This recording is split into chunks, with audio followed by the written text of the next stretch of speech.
Now, in the interim, as you do that, you mentioned about the dopamine toolkit. I call it a dopamine toolkit. Dopamine is a hormone that's released in the body that helps you when you're feeling out of sorts.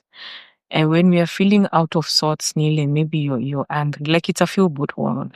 So it helps you with motivation. It helps you with, like, you're feeling stressed, it gets you out of it. Or it's what is released when you're not feeling that way. Yeah. So by dopamine toolkit, I mean that you have a toolkit or you have a list of things that you can do within a minute, 5 minutes, 10 minutes, 30 minutes, an hour. It seems like a long, long list, but you need it in the sense that, say you're at work and something pisses you off. You need something in the meantime that would help you as you like you wait to sort out whatever it is. Yeah. If you say that it's only your therapist who will help you, hawezi kasirishwa sahi na boss and then you just take out your phone and start calling your friend or your therapist. You will go home. You need something that will help you in the meantime. And so you need to find what are things, or if you say that, I only listen to music when I'm feeling sad. You cannot listen to music at work. There's something that is, or in the middle of a conversation with your wife, you said, this one is making me angry. Take out music, you start listening. The first and most accessible thing, and I think we'll do that with you when we are done. The most accessible thing to you is breathing. Breathe. It reconnects your thinking brain with your feeling brain. That's the first thing that you can do. Then after that, identify other things that you can do. Can you call a friend for 5 minutes? Can you take a shower, a 10-minute shower to reset yourself? Can you listen to music for a few minutes? Like, it depends. That's why it's called a toolkit. You have to have things that you can do for 1 minute. Maybe 5 things that you can do within 5 minutes, 5 things you can do within 10 minutes, 5 things that you can do within an hour. Is it going to have a tickle party with your friends? Do you have a meme bank? My personal favorite is a meme bank. I have a meme bank that's just full of silly stuff. If I need to reset my mind, go there and laugh. Yeah. Then after that, where were we? What can I say? Yeah. It just resets you from this moment. It's not running away from problems. It is just getting yourself, like, just a reset from this space that I am in, where I am feeling overwhelmed. And then I get back to other things, like I get back to solving.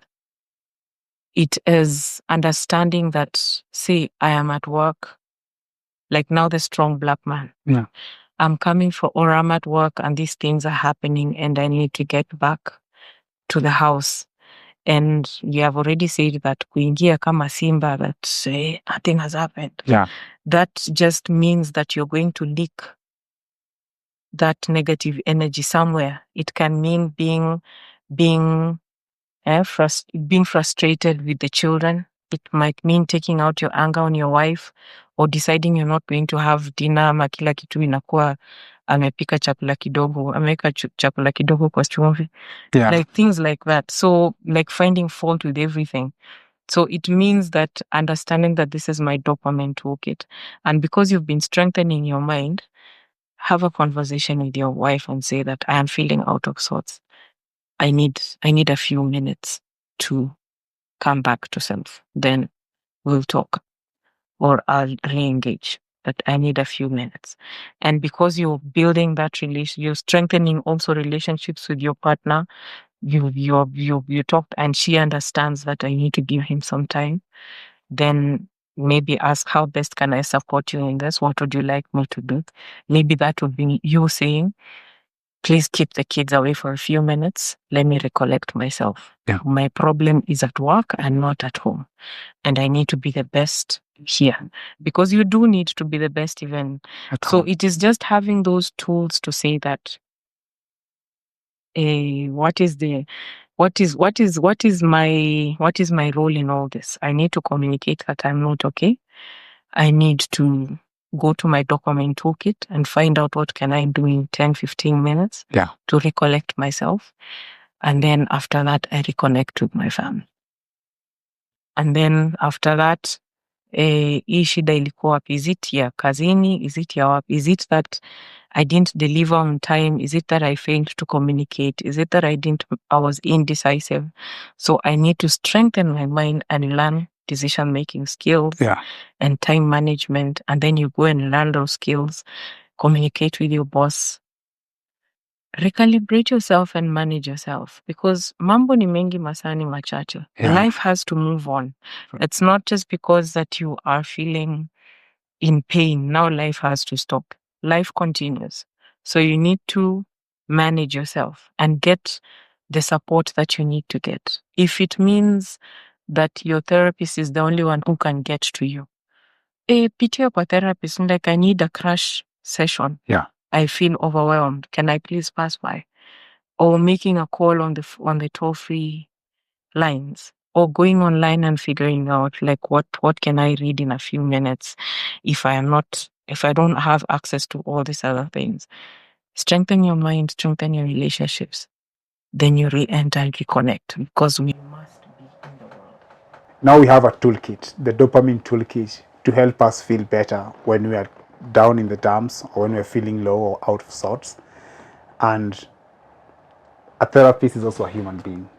And so sometimes you also have to reach into the toolkit and use some of those things to deal with your own stuff that comes up, or when you're feeling in the dumps yourself, or like low or out of sorts. So I want us to reach in there and pick one toolkit. You've said breathing is something I always have, and it can allow me to reconnect my feeling and my thinking brain. So I want to see how you do it yourself.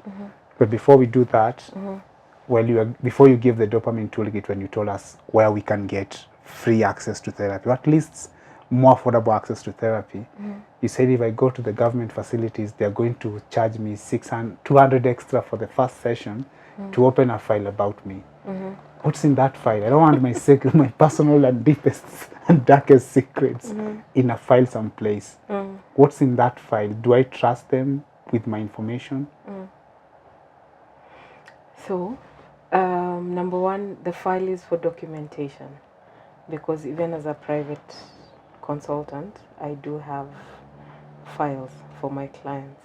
So the file is just for documentation, and then whatever is written there, it's normally in, I'd say, psychology jargon, that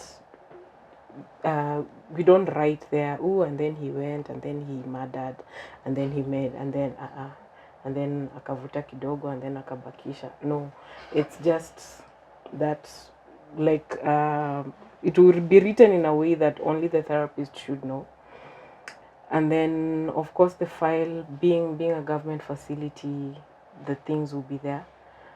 And of course, these days, as long as you have a name and a birth certificate, anyone can access information about you. So really, I'd just like to say that you have to trust. Just trust that I'm getting help. Beyond that, it's beyond my control, because even a private therapist could use the information against you. Like anything you say can and will be used against you in a court of law. As in, I know it may deter some people for going for help, but like, if you need help, just go get help, because if you overthink the process, then you will never get the help that you need. And it is is it a mental trick? It's your mind doing tricks on you, that no, they will use my information against me, then what? So you stay there with the challenges that you have, and you never get help. So there has to be some level of trust that whatever I say shall remain, because they are bound by professionalism and ethics. The only way I am allowed to use the information, like to break confidentiality, is if, number one, you plan to harm yourself. That I am required by law to tell somebody. Number two, if you're planning to harm somebody else, especially a minor or an elderly or a disabled person or somebody with disability, I am required by law to speak about it. Number three, if it is required by court. So if it happens that you go out there and you do something and it is required by law, then I have to break that confidentiality. And then sometimes, but without using identifiable information, when I am going for supervision, I'll speak to my supervisor about the case, but not about your name, about this, about that. So those are the only instances that I'll break confidentiality. Other than that, beyond that, as the client, you have to trust that I am safe. Otherwise, there is no way you will get help. What if I struggle with trust? How do I trust and calm? And my issue is I don't trust people. You don't trust. Well, there is, like, really, do you see, like, how do I put it? Like, you just have to trust at some point. If trust really is an issue, then it is a need for you to go to therapy. You get, like, if you need help, just get the help. Yes, trust will be an issue, but then now sasa tufanye Yeah. tukae tukilia, and then you just prolong your being unproductive. You just prolong your feeling pain. You're feeling, it means that you have closed yourself at no fault of yours. Of course, life has taught you not to trust because lack of safety is something that we are taught. So we come to the world trusting. So life teaches us not to trust and it takes away safety from us. But then now, what you're doing by prolonging and saying, I have trust issues, now you are attaching this thing to yourself. You are attaching the poop to the light, so to speak. Yeah. You're touching and closing the light because remember life force and the light, you are light and you have a very strong life force and you really do want to stay alive. So when you say I have trust issues, you're attaching this negative thing to yourself and really just closing in yourself in walls and actually painting those walls in cages that you are never meant to be in the first place.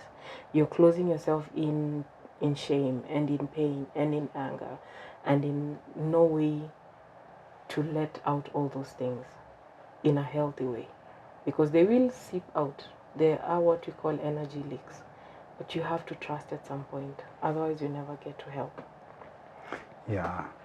There's a quote from Conrad that I really love that says, woe unto that man who does not put his trust in life. And so if you can't trust life itself, if you can't trust anything, then there's sometimes you can't even get access to help, even when it's right there, because it's always possible for one to argue against themselves and say, but how do I trust that person?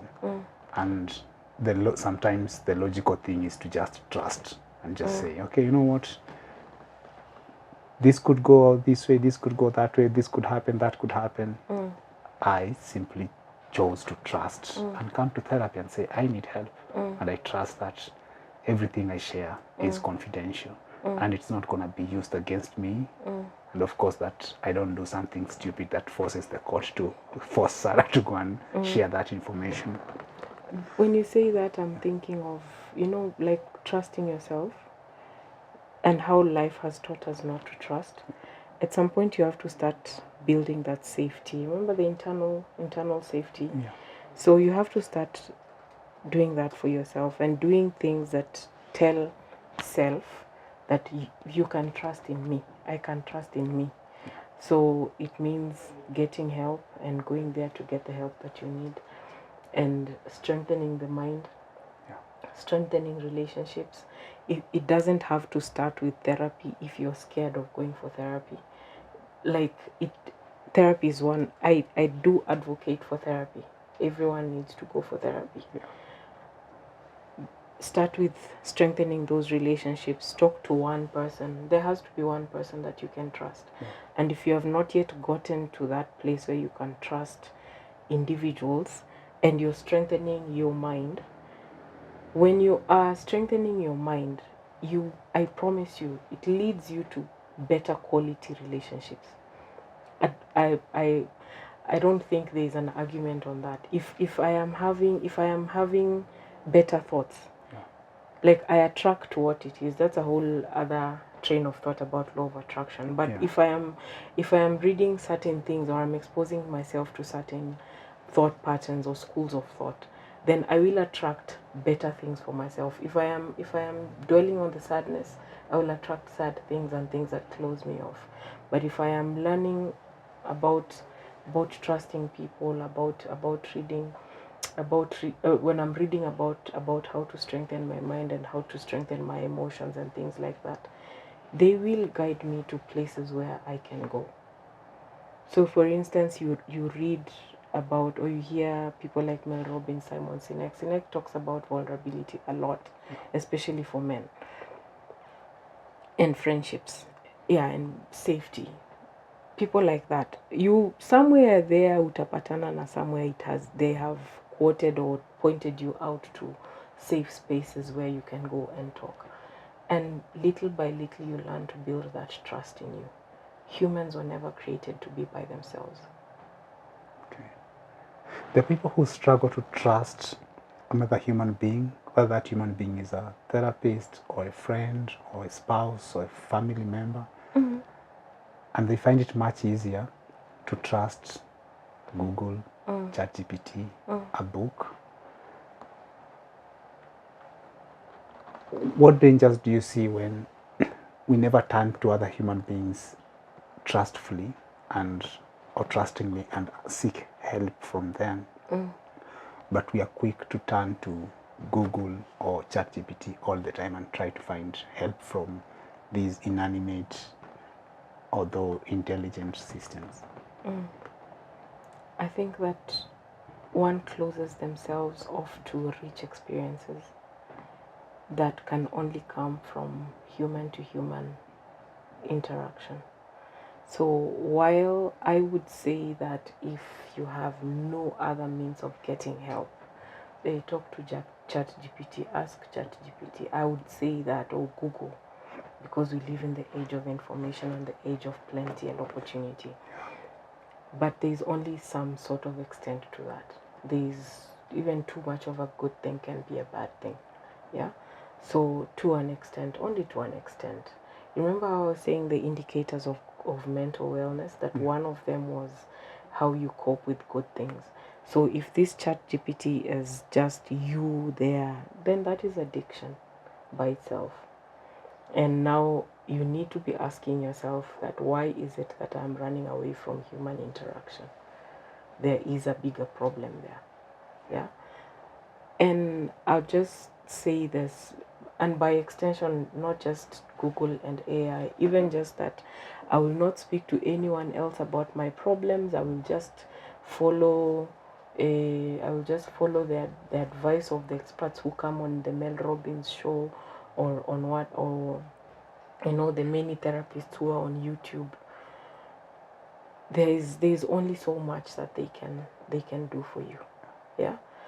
By extension, if you find that it is not yielding any positive results, because like we said in the beginning, it is important to measure their level of madness. We are all mad to some extent, so measure your level of madness on severity, intensity, and frequency. If it is too much and you're not being productive, or you're being exposed to all those experts is not yielding any, like you're not being more productive, you're not a better person in terms of you're not showing up better for your family and the community.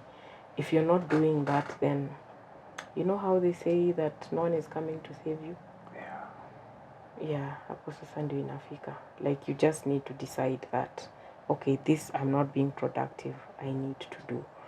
Because we can pump the information to you. Even going to a therapist, you can be addicted to going to a therapist. Did you know that? I think I might be, which is why I'm saying no to you. And also people who are addicted to going to church. You know how they say religion is the opium of the poor? Of the masses, yeah.